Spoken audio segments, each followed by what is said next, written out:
ஏமாந்து வாக்களிக்கும் மக்களே, இந்த முறை தாமரை சின்னத்தில் நீங்கள் வாக்களிக்காமல் போனால், இந்த ஆட்சிக்கு முற்றுப்புள்ளி வைக்காமல் போனால், வறுமை தொடரும், வீட்டு வரி உயரும், மக்களின் அடிப்படை தேவைகள் மறுக்கப்படும்.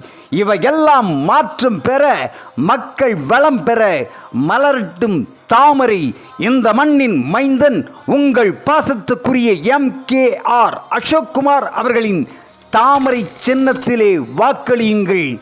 எளிமையான இளைஞன், பாசமான விவசாயி, மக்கள் விரும்பும் உழைப்பாளி MKR அசோக்குமார் அவர்களின் தாமரை சின்னத்திலே வாக்களியுங்கள்.